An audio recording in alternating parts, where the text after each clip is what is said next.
नमस्कार, आप देख रहे हैं सारस न्यूज। आज हम जानेंगे 12 जून के दिन इतिहास में घटी कुछ बड़ी घटनाओं के बारे में। कुछ तारीखें अपने साथ पूरा ड्रामा लेकर आती हैं, कहीं आजादी, कहीं जेल, कहीं सपनों की शुरुआत। आज हम टाइम मशीन में बैठकर देखेंगे कि 12 जून ने फिलीपींस से रूस, साउथ अफ्रीका से भारत तक क्या क्या रंग दिखाए।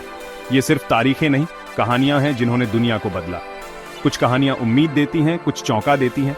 तो सीट बेल्ट बांध लीजिए, 12 जून के सफर पर निकलते हैं। तैयार हो जाइए इतिहास के उन पन्नों को पलटने के लिए जिन पर 12 जून की तारीख छपी है।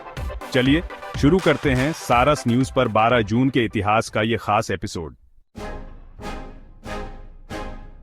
कहानी शुरू होती है 1898 में, जब फिलीपींस ने 300 साल की स्पेनिश हुकूमत के बाद आजादी का ऐलान किया। एमिलियो अगुनाल्डो ने झंडा फहराया, राष्ट्रगान गाया, माहौल देशभक्ति से भर गया। लेकिन तभी अमेरिका ने दखल दिया, स्पेन से फिलीपींस को खरीद लिया।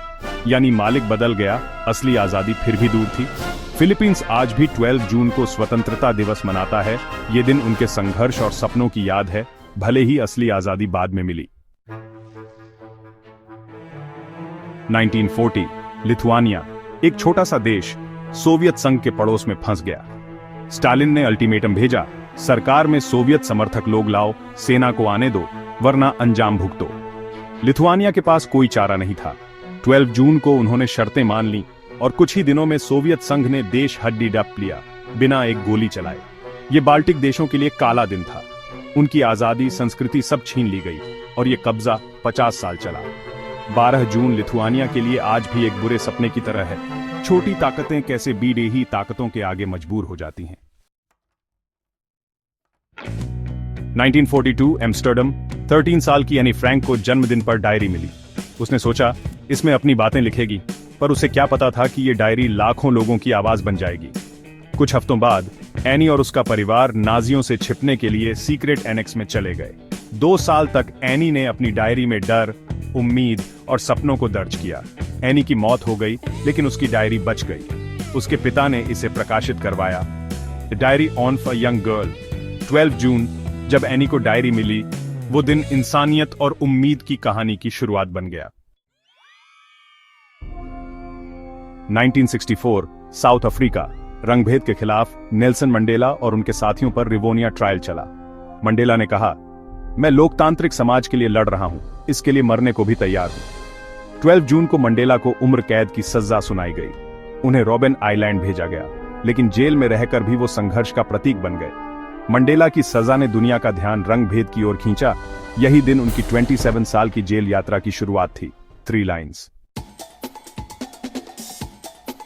1975 क्रिकेट का पहला वर्ल्ड कप, भारत का पहला मैच इंग्लैंड से।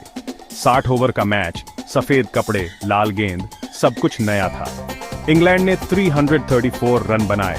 भारतीय फैंस को उम्मीद थी कि टीम लड़ेगी, लेकिन सुनील गावस्कर ने पूरे 60 ओवर बल्लेबाजी की, नॉट आउट, सिर्फ 36 रन। पूरी टीम 132 रन ही बना सकी। भारत 202 रन से हार गया, लेकिन इसी दिन वर्ल्ड कप सफर की शुरुआत हुई। ये मैच आज भी अपनी धीमी बल्लेबाजी के लिए याद किया जाता है। शुरुआत भले अजीब थी, पर इतिहास बन गया। 1991 सोवियत संघ बिखर रहा था। 12 जून को रूस ने खुद को संप्रभु घोषित किया। अब रूस के कानून सोवियत संघ से ऊपर। बोरिस येल्त्सिन ने नेतृत्व किया और यह सोवियत संघ के अंत की शुरुआत थी। दिसंबर में सोवियत संघ टूट गया। 12 जून आज भी रूस में अर्शिया डे के रूप में मनाया जाता है, एक नए युग की शुरुआत। 3 लाइन्स।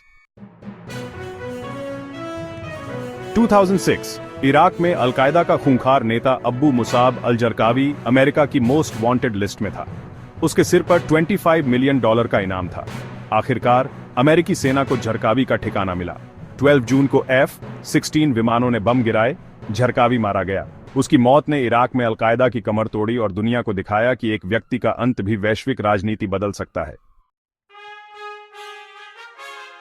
तो ये थी 12 जून की कुछ बेडीडी घटनाएं, कहीं अधूरी आजादी, कहीं छिनी हुई पहचान, कहीं उम्मीद की कहानी, कहीं संघर्ष का प्रतीक। हर तारीख अपने आप में एक किताब है, जीत, हार, उम्मीद और बदलाव की। 12 जून की ये कहानियां हमें याद दिलाती हैं कि दुनिया हमेशा बदलती रहती है। उम्मीद है आपको ये सफर पसंद आया होगा। ऐसी ही और कहानियों के लिए जुड़े रहें सारस न्यूज के साथ। धन्यवाद।